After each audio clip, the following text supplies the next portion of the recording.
You have reached the Geek Elite. Good luck. I forgot what you're saying was for a second. So. Leave it in. I was like, geek time. Something.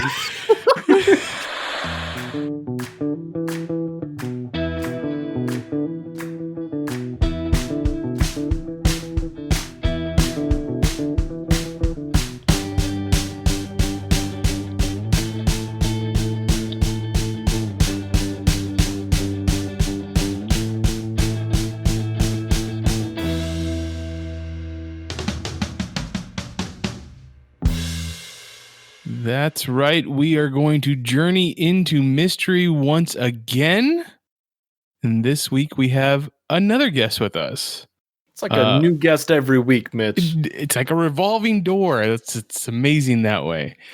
I'd love to introduce you to a friend of the podcast. Been on a couple other shows so far. Jesse, how are you? Hey, thanks for having me on, guys. I'm doing well. I'm excited to talk about Punishment today. One of my favorite all-time characters, Frank Castle. Let's do this. Absolutely. It's good. So a little bit of background for anybody out there. I've known Jesse for a while now. He had just graduated high school when I started, but we were all theater kids, so we kind of all still ran in that same circle. So it's fun to have somebody that I've known for so long on the show. Dude, like almost 20 years now. Yeah. Oh, we don't talk about that because I'm older than both of you. Yeah. Anytime my age comes up, Mitch gets weird. So Funny story. Mitch was my boss after high school. This is true. fantastic. So getting back into other old ancient things, we are going to be talking about The Punisher, but The Punisher from 1989. Dolph Lundgren's The Punisher.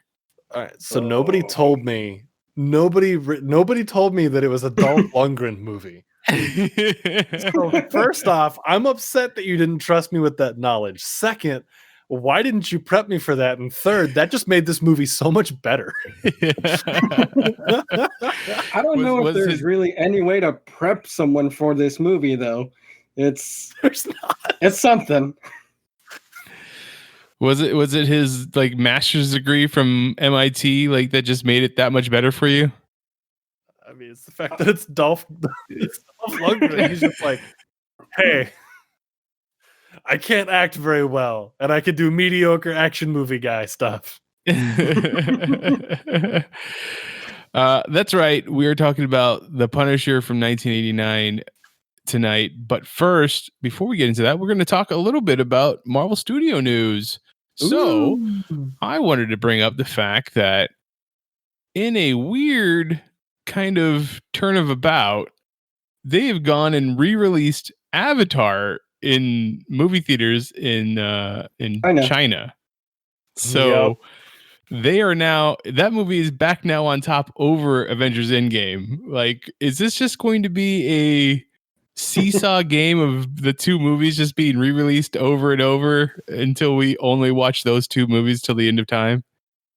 I just want to point out that I'm a little disappointed it didn't also re-release here because I'll watch the shit out of that again. I mean, I enjoyed it the first time around. I don't participate in the hate for the James Cameron's Avatar, but I don't know if I would be going to the theater to go watch it right now. Oh, maybe not right now. Yeah, but, I mean, I think about it. Like we have a drive-through now again in town, so I would definitely go to the drive-through and watch it. I did not know this. Where do we have a drive-through at? The fairgrounds. Oh wow! Yeah, I didn't hear about this at all. That's rad. Actually, I'm a little jealous. Yeah, I'd go. You know what? That only means that eventually they're going to re-release Avengers Endgame in the drive-thru, and I'll go watch that at the drive-thru too. I'm torn on this, right? Because like everyone's like, man, Avatar was so bad, and like, don't get me wrong, it was not the cinematic masterpiece that they were hoping that it was going to be. there were some rough spots, but I enjoyed it for its visual aesthetic because it was a beautiful movie. Mm-hmm. Mm-hmm. That's coming from somebody who doesn't see colors well.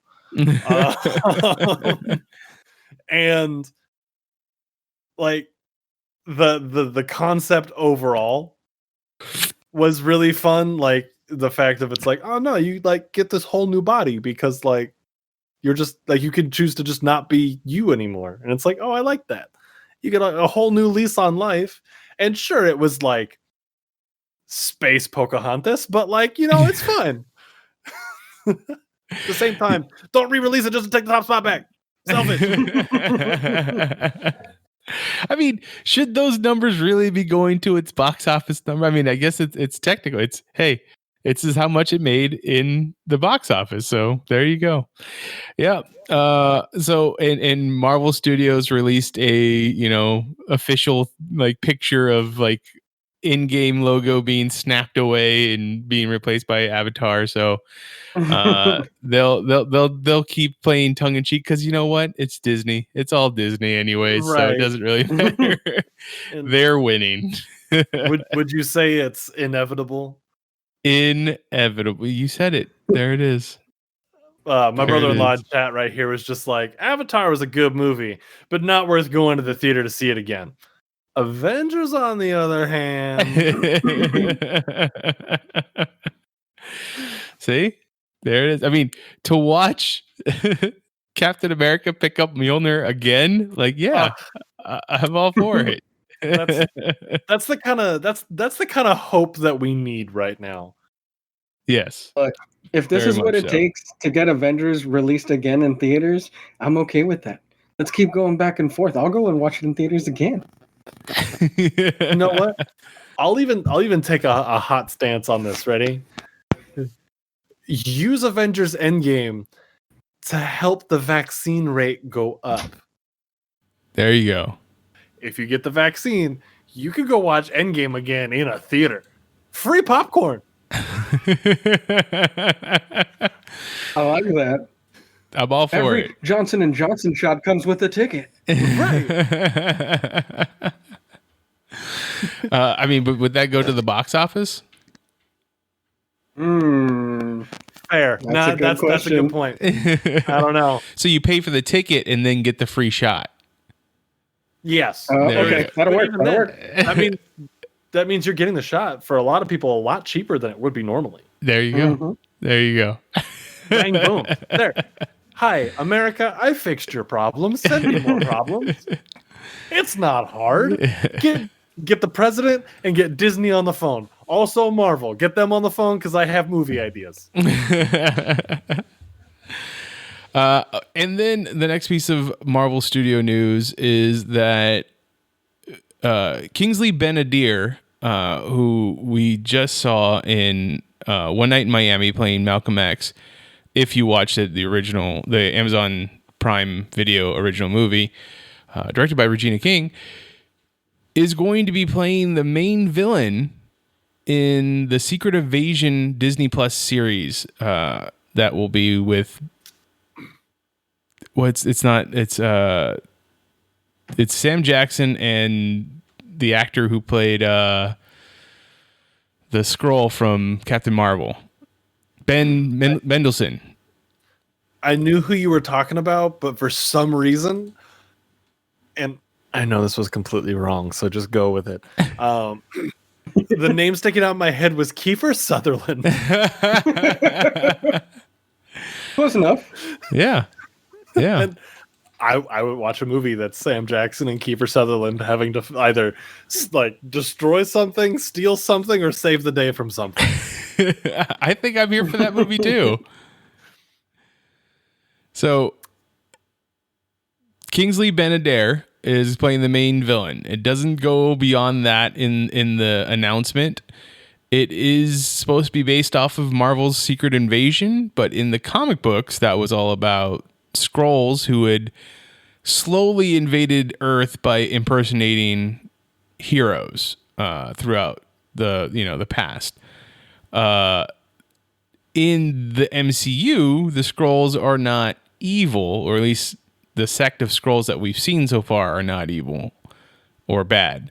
So, do you think that they're going to have him be playing a Kree, and that they're going to have the Kree do a secret invasion? Because technically, Marvel, who was played by Annette Bening, was a Kree, and she was sent to Earth to like make a weapon for the Kree army or the Kree Empire. Yeah, I feel like that's how they have it set up, but I have a question around Secret Invasion. Okay. Because I always get Secret Invasion and Secret Wars confused. Okay. Is Jane Foster Thor, where was she involved? Is that Secret Wars or Secret Invasion? Secret Wars. Okay, never Yeah. mind. The second set of Secret Wars. Question bullied. We'll get there eventually.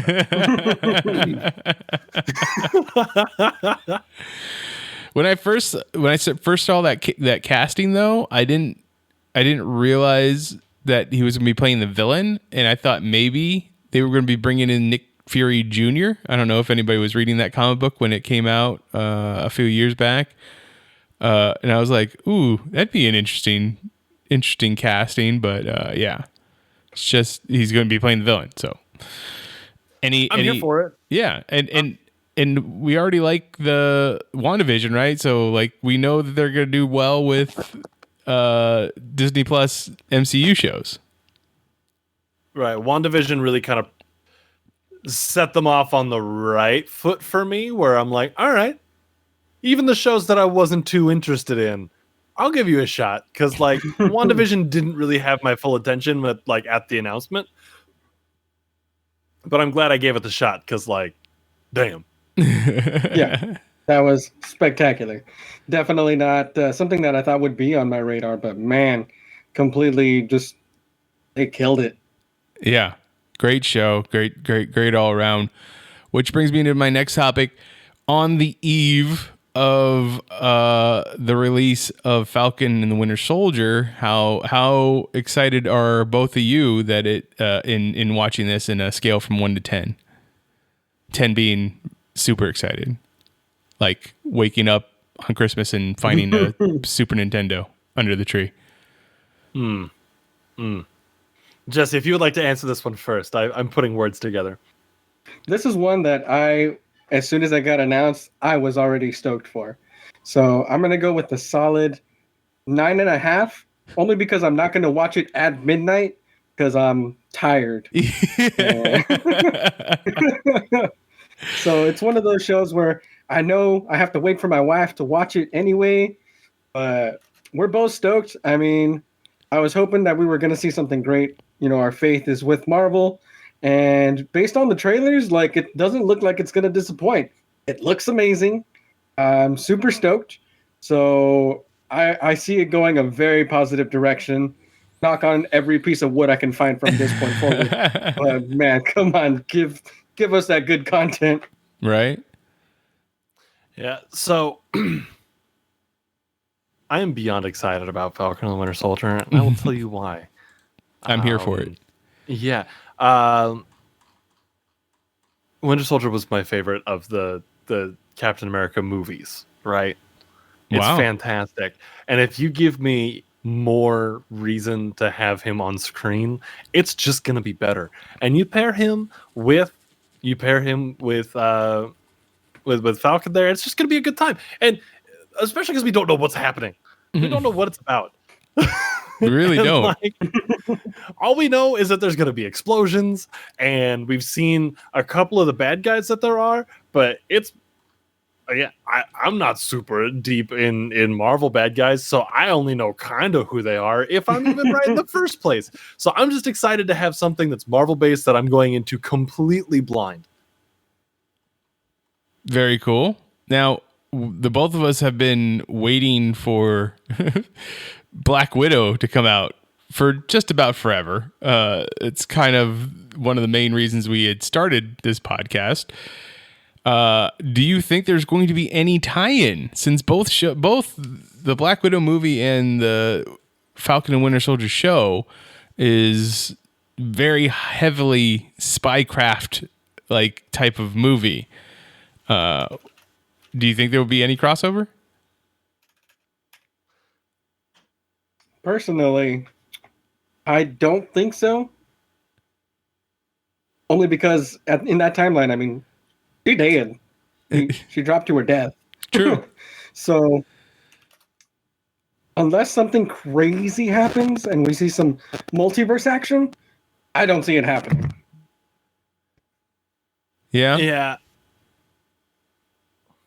And I was dealing with something in chat there. I kind of missed part of the question. I'm so sorry. No, just do you think that, I mean, obviously Black Widow was supposed to have already been out at this point, but like, do you think there's going to be any crossover between the show and that movie because of the heavy spycraft elements between the two? I think so. It's probably going to be a thing. I still stand by my theory that we didn't actually see the real Black Widow die. I mean, that's a possibility. They're doing the face-off thing. That would definitely be your comic book trope in there, right there.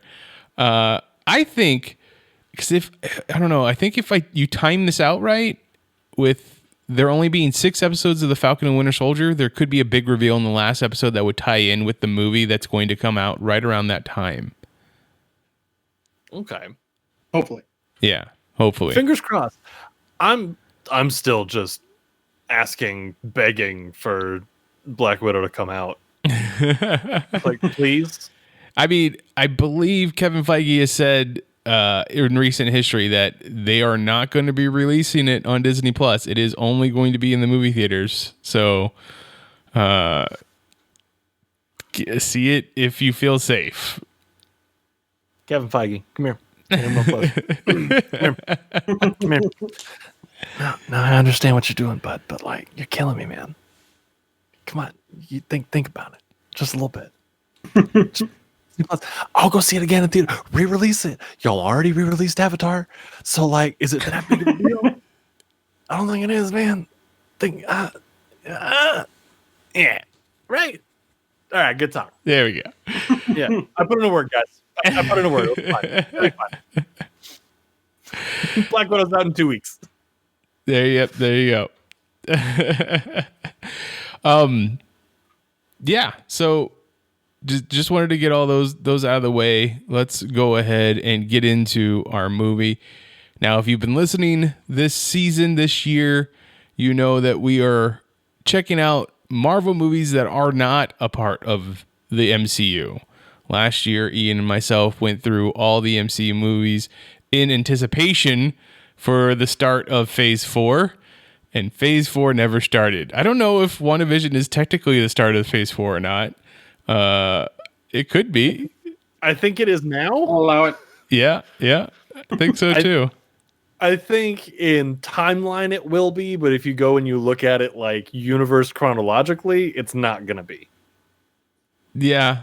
Isn't it timeline chronologically? It takes place before the Spider-Man movie, though. From you're talking about Black Widow, or are you talking about WandaVision?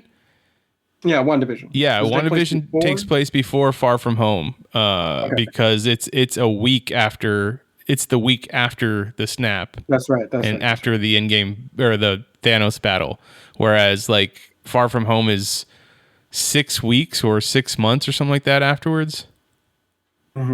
Just like everybody's starting to get back to normal. Yeah, exactly. So,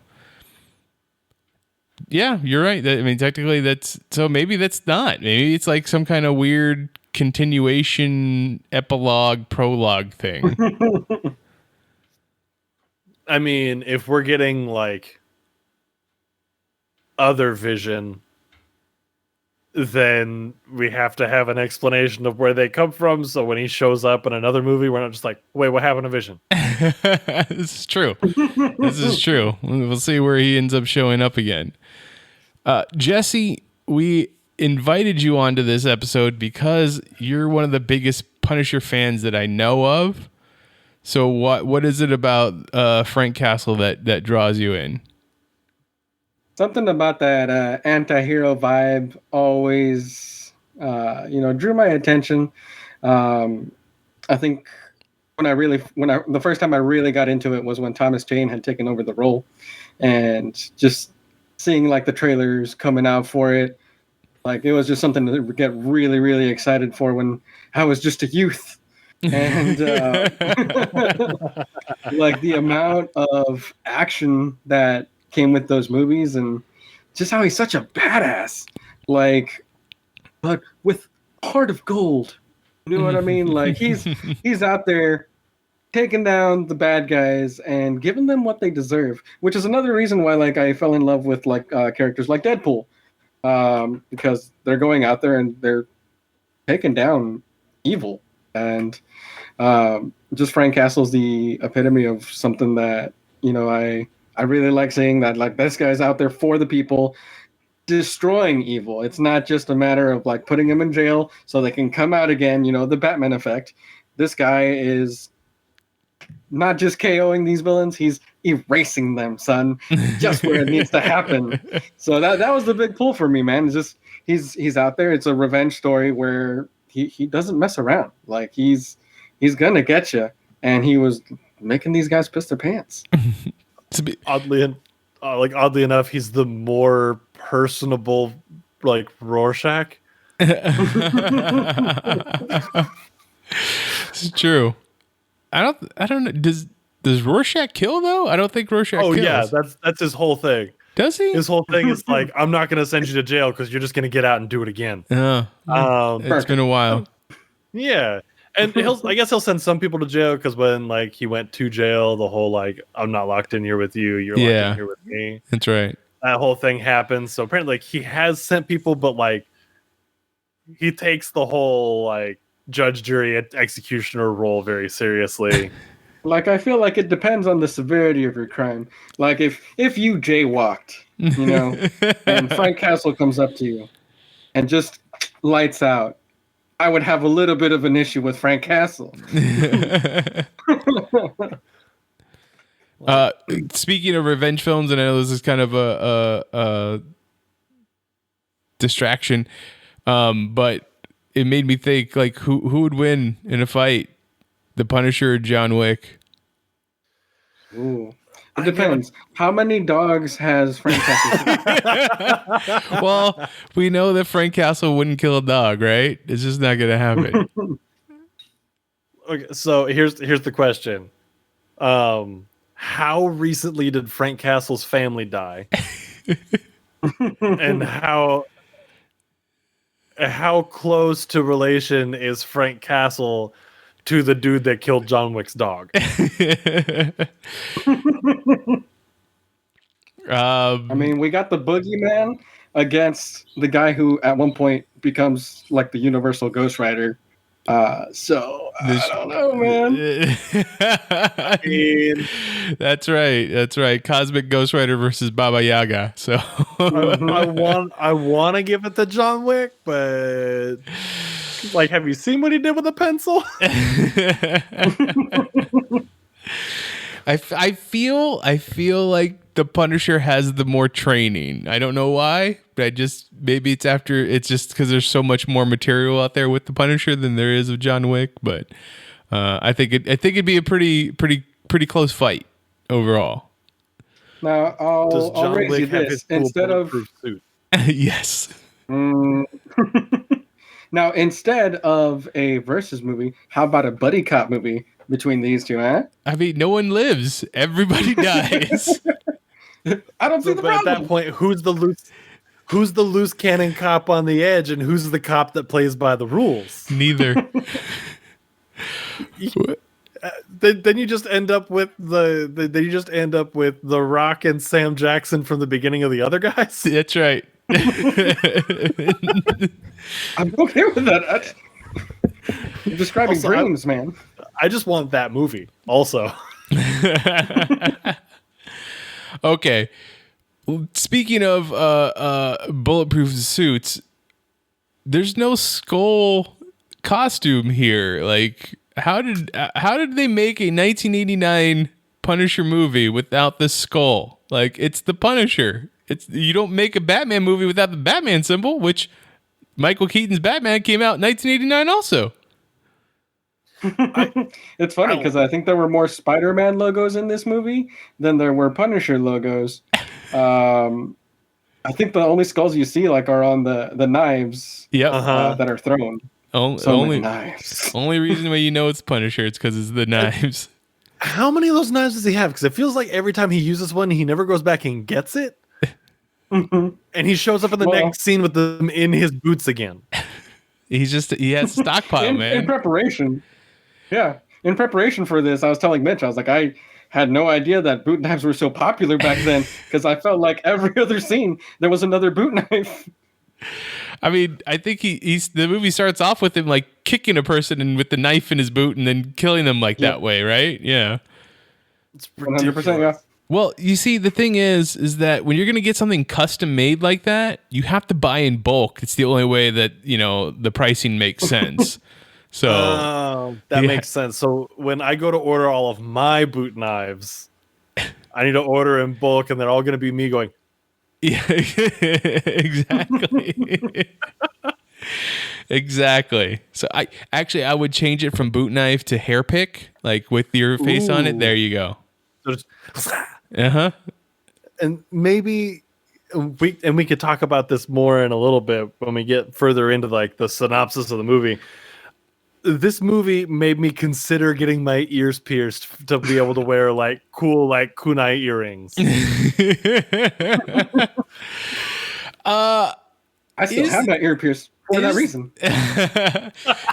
Is there a possibility in any world that you can throw those earrings that hard and that fast that someone goes flying across the room and their hand sticks into a wall? Like, I don't know if there's enough force in the world. And I'm sorry, they were this big, little tiny things? Yeah. How is that gonna like pin you to the wall? Because they were still sticking out of his hand. So he's just like, ow, ow, ow. If I move, it hurts more. Ow, ow, ow. Like, what is this? Why don't you go ahead and explain what is the plot of this movie? Like, all of the origin story stuff happens in flashback. It is so quick. Like, it's just done. And I appreciated that, honestly. Yeah, but how did like 1989 audiences feel about that? I mean, I guess it just gets you right into the action. It's a Punisher movie. That's all you need. Mm-hmm. So people died. He's mad. He's story, killing this guy. Go. So the reason people watch this movie is for punishment, and punishment they got. The plot, punishment. That was it. There was something about drugs. There were a lot of Yakuza for some reason. Because it was 1989. Instead of regular shuriken, they had Nerf balls with spikes on them. That thing was ridiculous. But it even had the little whistle from when you throw the football and stuff. So, plot. Let's hijack these children from all the mafiosos, and Punisher's going to save them. I know that's 1/4 of the film. The rest of it, punishment. That's all I got. Exactly. That plot point that you brought up of kidnapping mafioso kids like happens after 2/3 of the movie. Like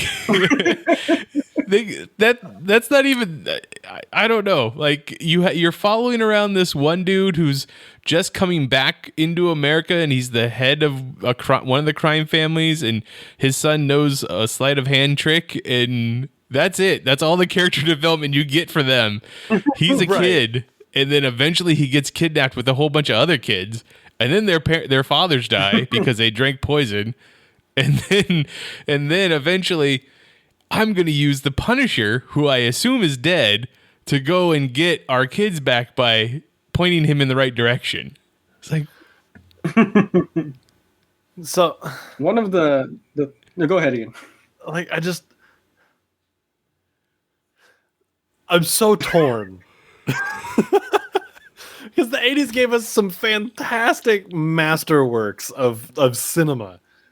And it also gave us this and Howard the Duck. I am so glad you brought up Howard the Duck, because what was one of the biggest points that we brought up when we talked about that one 2 weeks ago? We had duck boobs. Right. We had actual women boobs in this movie, like bare naked Right. boobs in this Marvel movie. Like, I understand it had to have been rated R, right? This movie was rated R. Yeah. Yeah. Yeah. This R-rated movie from Marvel, but like, I mean, I guess that's just not something I remembered from my first watch. Not that it's a big part of the movie. It's kind of in the background of one of the scenes, but it's just like, wow, naked women in a Marvel movie. Never going to see that again. Nope. Also, there was really no reason for us to get introduced to the movie by looking at the Punisher's peach of an ass and then ending the movie with also looking at the peach that is the Punisher's ass. Just as a goodbye. Well, I don't know if you remember Masters of the Universe just a few years earlier than this, but it's in Dolph Lundgren's contract. You have to start and end the movie with his butt. Yeah, because I mean, That makes a lot of sense. if you hire my boy Dolph, he's not going to show you his butt. That's just not that's how it's going to go. It's true. It's true. Like- It's just not going to show it. I mean, it's there. Well, why would you not want it to be in the scene? So, I have a casting question for you, real quick, about this movie. Okay. Would this movie have been any more successful if instead of Dolph Lundgren, we had Arnold Schwarzenegger play the Punisher? I don't know. They couldn't 1980, afford it. 1989. I mean, this would definitely have been after Terminator and Predator and stuff like that. So maybe. I think it would have been fantastic. Just you think I'm going to go and get your kids back? No way. It's not going to happen. Maybe. The more I think save about the it, children. How many lines did the Punisher have in this movie? Not a lot. It was not very many. It would have been the equivalent of Arnold Schwarzenegger's number of lines in End of Days, like that kind of, not a lot of dialogue. You grow up and you'll be a good man. Otherwise, I'll be waiting for you. I think the bigger question is that since Dolph Lundgren's like blonde and they had to dye his hair for this, like I assume when they shot this, obviously we weren't watching stuff in 4K and high definition and all that stuff. Like, his drawn-on fake beard looked a lot better when it was a little bit fuzzier picture. So would they have had to do the same thing with Arnold Schwarzenegger, or would they have just grown out his beard? They would have grown out Or his stubble. beard and he would have dyed that too. Yeah. He would have grown it out in like a half day. So It's all I could look at was like this weird drawn-on beard whenever they did a facial close-up of Dolph Lundgren, and I was just like, And this is bad. it was drawn on in such a way to make him look like gaunt. Like Yes. that's where that's the skull that they Yep. went for there. And I'm like, that is a character design choice that y'all made. and they ran you with know- it, man. You know, when he went to go get the kids back, he could have like done up the skull a little bit more, or like when he was operating like in full effect as the Punisher, he could have done up the skull a little bit more. Anything like that, if that's how they wanted to do that. But they didn't, and I don't get it. Let me ask you both a question. Is it at the end of this movie, is there a quote unquote physician that is sitting somewhere with his arms and legs pulled out of his sockets, alive? Absolutely. Like, is he alive after that? Like, they walked away No. with that thing turned on. Like, can you? No. No? Okay. No. He was 100% dead. He bled profusely after that. I was like, I get it. He's a bad guy. Just kill him. Don't. That's a terrible way to die. I'll let you live this time. No, you didn't. I mean, but then again, we flash forward multiple years to the last Punisher movie that came out. What was it, Punisher Warzone or whatever? Yeah, where he just like dumped the dude in the glass recycling like plants, and that's how he got all cut up. Like, it's very on brand to be like, so I'm just gonna leave you here to lose your legs and arms from a pulling machine. Sorry. I mean, I didn't. to see someone using the rack in 1989 seemed very, very strange to me. So it's something that I've only ever like kind of read about, never seen in action. So that was also very weird. Like, if you're gonna make that device, I don't think the butterfly nut is the best thing to use. Like, because obviously the Punisher, Frank Castle, uses it to his advantage to take off the handcuffs to get out, but I don't know how he got the other one off so quick. Like, it all happens very quick.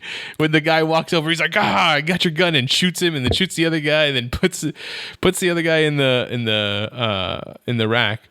It's just, it all happens so quick. I felt that way about most of the action in this movie, aside from when he shot up the casino. Yeah. That was forever.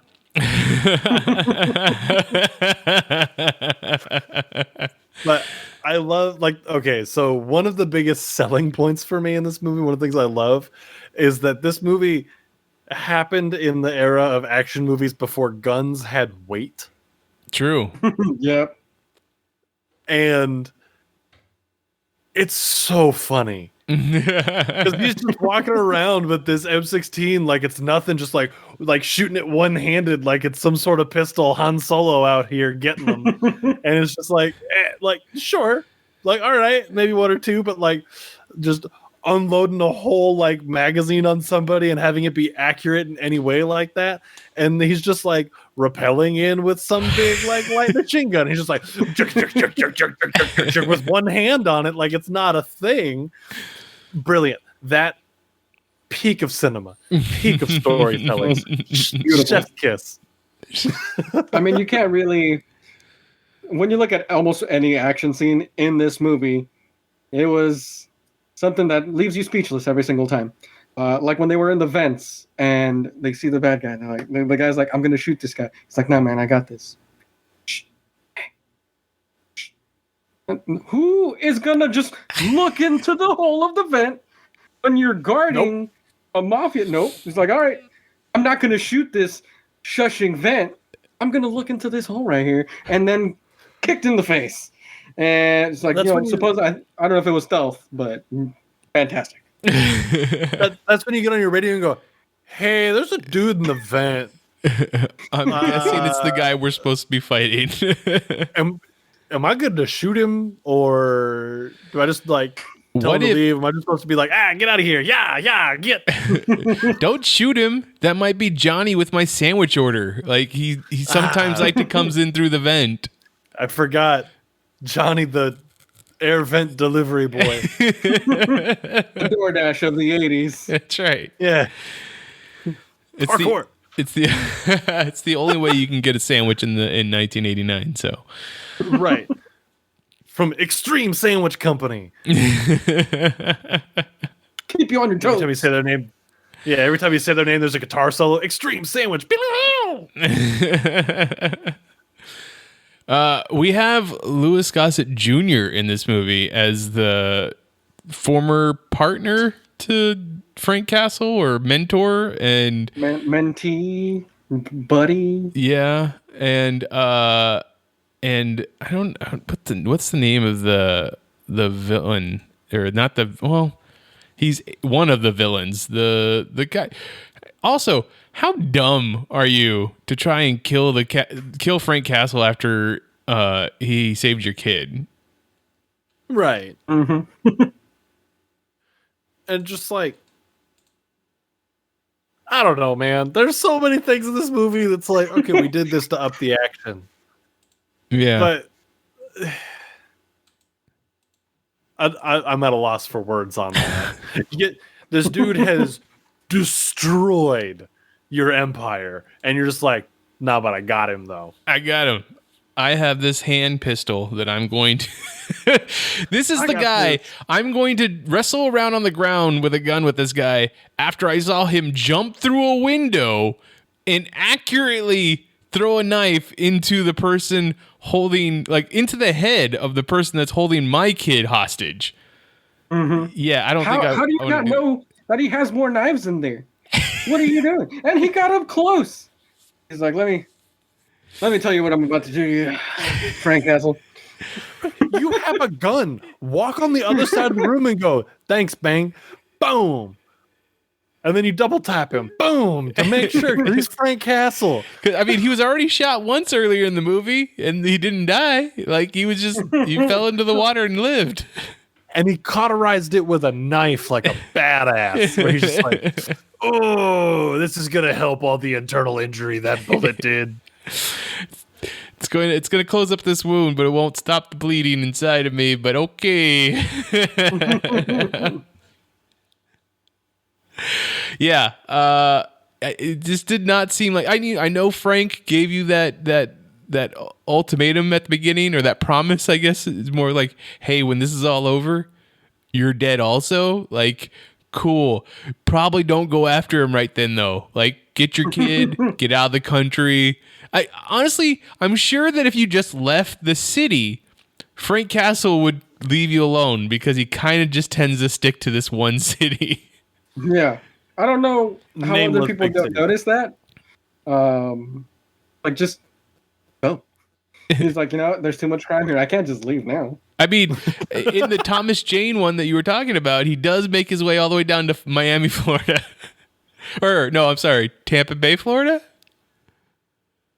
Something, Florida. Yeah, some Florida city instead of being in New York City. But more likely, you don't want to do any crime, organized crime in New York City if you're in the Punisher's universe.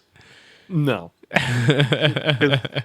If you're doing organized crime in New York, in the Marvel universe whatsoever, you're going to be dealing with Daredevil.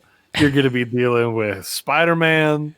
You're going to be dealing with the Punisher. And sometimes all three of them at the same time. And that's just not a good day for you. No, at that point, honestly, Spider-Man shows up, you put in your 2 weeks because you might get out of it and whatever. Daredevil or Punisher shows up, you're just like, all right, I quit. I'm going home. This was a paycheck. I need my spine. Yeah. And then you hire Matt Murdock to represent you in court. Only if you can pay him in fish. Yes. Oh wait, that's a future movie that we're going to be watching. Sorry, I'm jumping ahead. And to quote a completely different movie by a different Matthew, that's a lot of fish. There you go. So, did you know that Christopher Lambert, the Highlander, was originally cast as Frank Castle for this movie? That would have been so awesome. I did not. Are we kidding? I kid you not. You want to know why he was not in this movie? Was it to do Highlander? It was not to do Highlander. I had it here a second ago. Essentially, oh man, wait, let me look it up. Because while Mitch is looking that up, I love Highlander. The first Highlander is a fantastic movie, and if anybody says otherwise, we can have a discussion where I tell you you're wrong. I love Highlander, so I'm not gonna tell you. I'm not gonna argue with you. Okay, Christopher Lambert was director Mark Goldblatt's first choice for the role of Frank Castle, but Lambert injured his ankle and was unable to accept the role. Oh. Unacceptable. You're the Punisher. You limp your way in there, man. And you're immortal, bro. You're the Highlander. Just like shake it off. And like I said, this was director Mark Goldblatt. Do you want to take a guess on how many other movies he's directed? Oh, that's the wrong button. I'm not cheating and looking it up. You can't prove it. I'm going to go with 4. You're gonna need to come down a little lower. just the I'm gonna one? go with 2. I mean, 2 total. He did this movie, and the year before he directed the movie Dead Heat, starring Joe Piscopo and Treat Williams. Oh boy. And then after this movie, he directed one episode of Erie, Indiana in 1992. Now that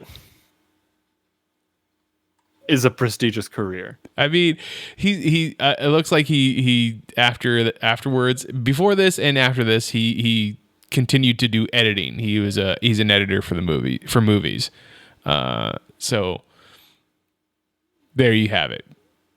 He dabbled in directing, figured it wasn't for him, and decided to go back to editing. I mean, that's fair. Or once you direct a Punisher movie, you peaked. I guess that's true. That could be. That was it. He achieved what he wanted to do. And not only was it a Punisher movie, it's a Dolph Lundgren Punisher movie. This is also true. You're right. So you know what, Mark Goldblatt, power to you, my guy. You reached the zenith of every movie maker's career, and you backed out with such poise and demeanor, and I applaud you for that. There you go. Well done. What did you think of the Punisher's sidekick, Shake, played by Barry Otto? I liked him. Oh, that guy. That was something that made me wonder, how did he become the inside man? Like, what? Who let him in? We went to high school with that guy. 100%. Yeah, like I can point to you the dude from our high school that is that guy, and I guarantee he could just be like, "Ah, yes, let me into your social club," and they probably would. It's like, this guy, you know what? Let me tell you about where we're going to be selling some drugs, man. Right. I am looking to score some dope, my good sir. Where can I procure? At first, I want to know, though, is like, how much time did Frank Castle take into going to find a remote control car that could easily like hold a liquor bottle, and then find the batteries, because the batteries are never easy to get to on those old RC cars, and then charge it up for the day that it would need to, then drive it out onto the street to have him follow it back to you? Like, that seemed very complicated for just to be like, hey, wino, I have alcohol, come talk to me. But I thought you knew, Mitch, that in the knife boot bundle that you order, it's standard that it comes with a plethora, if you will, of those RC cars. So it's just standard. RC cars that are specific for cargoing bottles of alcohol. Boot. Got it. Exactly. Because last time I looked, yeah, they come in variety of cargo carrying needs. So it'll come with a pack of like 1 or 2 of the boozy ones. You might have one that's like got like a little paper clip on it, so you can put cash on it. You know what I want? Yeah, I want the RC like cement mixer that has snack like trail mix in it, so that it can just drive over to me. It dumps the trail mix into my hand and then it drives away. Like, it's perfect. I want one of those, but the cement mixer is just a slushy machine. Much better. I So like I'm just that. I'd be down for that. What up, Blue? Y'all got blue raspberry? Sorry, we only have white cherry. I'm upset. I know. I'm still in. Like, you know what? I know I stocked this myself, but man, I hurt myself. You look at yourself in the mirror and go, "We fucked up." You did this. You played yourself as you like sadly pour yourself some wine. I'm still in. I still want it. It's so cold. So, what did you think of the backstory? And honestly, the only backstory that we got for any other woman in the movie is Lady Tanaka. She is so ruthless that when she wanted to become part of the Yakuza, she had to kill her own brother, and she did it like by slicing his throat. Like, what did you think of that character altogether? I mean, I thought she was cool. I feel like Tarantino did it better in Kill Bill, but like, Fair. I don't know if that's a fair comparison to make, but like, I feel like they're very similar. There you go. Exactly. I mean, fair enough. Like, I mean, the development and the hype was very much this movie. And at the point that they were like bringing up how much of a badass she was, the fact that she can't dodge a fucking knife when someone crashes through the window was a little disappointing.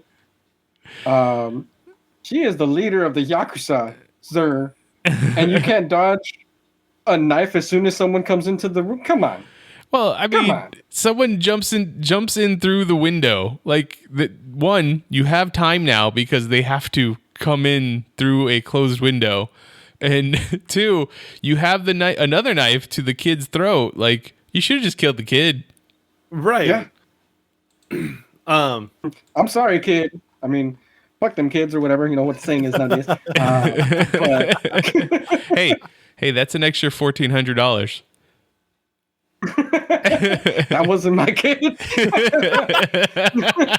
And she knew it. Man, shield. She has a shield right there. He's not heavy. That's true. Huh. I mean, To protect the vital spot. She was also going for the elevator. Like, she could have easily just ducked in. I'm good. right. You hear something crash and you know the Punisher's in the building. Fucking duck and move.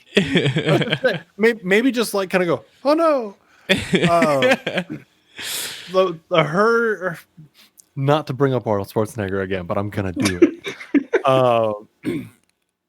Her death felt very much so like, I can't remember which Arnold Schwarzenegger movie it is. All of them. Well, it's the like he's in like the final showdown with the bad guy. The bad guy's like, when are you gonna kill me? And Arnold just goes, now, and just double hand hucks a fire axe and catches him in the head, like in the chest or in the head or the chest, but then he like falls out the window, and then the credits roll. So that's the end of the movie. That would be Collateral, where he played a New York City firefighter who goes to rescue his daughter who's been kidnapped in South America. When are you gonna kill me? No. That's the end of the movie. That's what this felt like. The way that she died. She's like, I can kill your kid, and he's like, yeet. And then like, there was no dramatics to it. She was just like, dead. Dead. Do you? One of the most disappointing deaths that I've come across in a long time. Oh yeah, definitely. Like, all of the Yakuza members all died. Like the main members that we saw just kicking ass throughout the whole movie. Like, they all kind of died pitifully. Mm-hmm. And they had such potential. I both super appreciate, but I'm also like, man, that could have been a really cool scene. When Frank and the mafioso guy walk in off the elevator, and there's all those samurai, everybody's training in the dojo there, and they're just like, and just mow everybody down. First off, I'm like, that's fantastic. That's hysterical. But at the same time, you got a cool scene there. Did y'all just not want to pay the stunt coordinator to figure out this fight, or what? And I know they were running low on the time constraint. They're like, you know what? We still got a minute of Dolph Lungren butt that we have to show, and it's either the fight or the peach, and they chose the peach, man. We're contractually obligated, right here. It says right here. I mean, did it bring back flashbacks from the 1977 Spider-Man movie with all those samurai looking guys with the kendo sticks. The kendo stick wielding samurai bodyguards that don't do anything. Yep. Rest in not dead peace. Like y'all were the real ones. And these guys are just the real dead ones. Right. How do we know they were actually bad?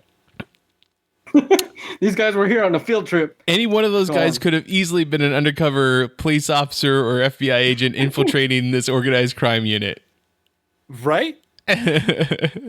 Or you know what? The guy teaching them martial arts could have just been like, "Hey, I took a gig. I'm teaching people how to defend themselves." And this guy walked in and just started unloading fucking a machine gun. They kidnapped my kids too, man. Yeah, right. They told me teach us how to fight or you'll never see your kid again. And I was confused because I didn't even know I had a kid, but I'm not going to risk it. We now $1,400. Yeah, right. We now know that Marvel Studios has the rights back for the Punisher, and are we going to be seeing John Bernthal back as Frank Castle? Do either one of you think that, or do you think we're going to be getting a recasting? And if we do, who would you like to see?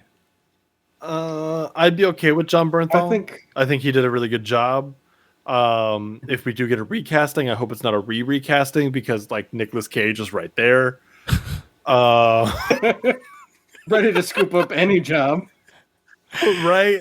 Which, Cage. by the way, that martial arts versus aliens movie is coming out soon. And I am so hyped for that Nicolas Cage movie. Did that not come out yet? I don't even know anymore. I know the furries one did, the Five Nights at Freddy's looking movie. Yeah. That one came out. I've not had the pleasure of seeing it yet, but neither have I. Willy's Wonderland or something like that. I am so behind on my Nick Cage movies. That's because there's one coming out every other week. So hey, the dude is busy. He is. He's got a lot of back taxes to pay on castles. I need y'all skulls. Yeah. I need y'all to take a step back and take a breath and put some respect on my boy Nicky Cage real quick, all right? Look, I'm gonna watch all of the movies because I can't help but love them. Oh man. God, I don't know. Is there anything from this movie that you would love to see in the future phases of the MCU with a Punisher coming up? I want to see the Punisher. From this movie? Yeah, this particular movie. Oh, shakes! Give me shakes. Yeah, there you go. You need some like over the top, out of work actor drunk that just gets Castle into illicit places. Yeah, and you know what? If he was still alive, I would say Leonard Nimoy is the dude for the job. Give me John Bernthal with more boot knives. I'm in. Like I need boot knives to come back. I could see this. I mean, it'd be like Kurt Russell from Big Trouble in Little China, also, you know, with the boot knives. I mean, he also knew how to throw a knife at someone's head that was holding a person hostage, right? Like, it's a skill that you had to have to be an action movie an action movie hero in the 80s. That's true. I appreciate. I felt like that. it was a 50-50 shot that they were going to get him. So either they get their target, or now there's nothing in the way of getting their target. Right? There you go. Right, 100%. It's a win-win. I'm going to put this statement out there with an asterisk, and I'll get to the asterisk. I think if we're going to get anybody that's already been cast in the Defenders, that they like, if that character's getting a movie, I think that they need to come over and they did a great job. Minus Iron Fist. That's the we can recast him, or you know what? We don't need to recast him. Just give him considerably less lines. And make him hang out with Peter Parker. Make him hang out with Spider-Man. You know what? You just have the dialogue, hey, he's actually taking care of that company that he's supposed to be running, so yeah, he's not around. Danny Rand's not around. Yeah. Well, he's a gunslinger now, right? Yeah, exactly. He's a gunslinger now, so He's So, yeah, busy. Everybody else can come back because everybody else was fantastic. And I feel like they really got the short end of the stick there. Especially Stick. He got the pointy end of multiple sticks.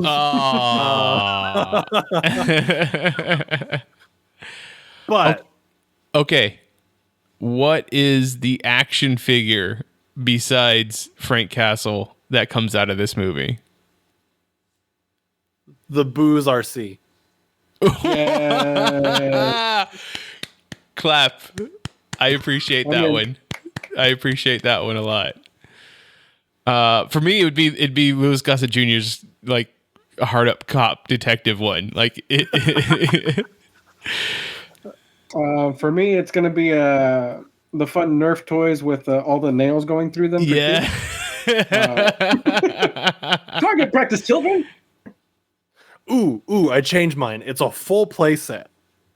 Right? It's a full play set that you have to buy multiple action figures to be able to recreate the scene because, that's how you make your money. Uh-huh. But it's the casino scene. It's the casino scene. Complete with naked women. Complete with naked women. You know what? I could see them selling this also. There you go. Naked women sold separately. There's the Punisher from 1989. Did you? I mean, I never asked, but did both of you enjoy watching this movie? Did I like it? Yeah. Did I have fun with it? Absolutely. Now, there's so many different categories that you have to go through with this movie. One, was there enough booty in it? Yeah, there was. Was there? I mean, most of it is Dolph Lundgren. Fun time to be had? Yeah, it's pretty much all of it Dolph Lundgren. Was it fucking fun to watch? Yes, it was. Was it a good story? Fuck no. Fuck no, it was not. So, okay. There you go. Jesse, where is it that people... Where is it you all see my children. There you go. Hi. I don't know, children. Get out. Carry on. Jesse, where is it people can find you online? So you can find us at Geek Network. So we're at geek-network.com. We're on Facebook, Geek Network. You can find me, Jesse GeekNet, pretty much on Twitter, Instagram, Facebook. Other than that, though, I mean, it's not that hard to find. I'm always on the Geek Elite page, loving your guys' memes and stuff. So keep up the great work there, guys. I think we're on TikTok now, too, as Geek Network. So if you are into random stuff, we got the random shit for you, too. So I just want to point out here, thank you for having consistent marketing across all of your socials. It's very helpful. We have one person who's I would call them a regular on the show at this point. At this point, yeah. And they will not get their social act together. And I don't know how to fix it, and it bugs me every single time. And I think that's the point. Yeah, probably. But that's part of the intrigue. You gotta find us. That's part of the I'm not gonna talk to you. However, Ian, if people wanted to talk to you, how could they find you? Hi. If you wanted to talk to me, well, first off, if you're here right now while we're recording, you already know where to find me. But if you're listening to this in the future, you can find me at twitch.tv/IanFlux. Come on by, play a lot of different games. I've been shoutcasting League of Legends more recently. So like being a sportscaster for League of Legends, it's a lot of fun. It's a great time. So if you don't understand the game, come hang out. I'll explain it to you. It's really like, we'll make it work. But yeah, you can also find me on Twitter at IanFlux12 and on Instagram at IanFlux. That is IANFLUX, and on Twitter, IANFLUX, the numbers 1, 2. Hey, Mitch, I heard that you have a presence on social media. Is that, first off, is that a lie? Second off, if it's not a lie, where can they find you? Also, part 3, do we have a Patreon? You are correct. It is not a lie. I can be found on social media. If you want to talk to me, I am on Twitter. I am at Mitchipedia GEM. You can find this face and more of this disheveled hair all up there. Then, if you want to talk to anybody else at Geek Elite Media, it's at Geek Elite Media on Twitter, at Geek Elite Media on Instagram, and facebook.com/Geek Elite Media is our Facebook page. Check out archived episodes of this podcast and other podcasts on our network on our website, geekelitemedia.com. And if you wanted to check out our Patreon, it's patreon.com/Geek Elite Media. Only patrons get exclusive material that we have on there. And if you're listening to this as a podcast, please rate and review us on whatever podcatcher you use so that you can help spread the word of our network. I only pirate your podcast, so I'll rate it there. There you go. Make sure that you come back for the future Punisher movies because Jesse's going to be returning to talk about those ones. And I can't wait. Just you pirate our podcast? Who doesn't pirate anything, right, guys? I mean, I don't know if you really need to pirate a podcast, but sure. I know it's true, but it's not, at this point, it's just a matter of principle. Joke's on you. Podcast cop, you're under arrest. But until next time, this is Journey into Mystery on the Geek Elite Media Network saying always remember to geek out. Geek out. This concludes our broadcast.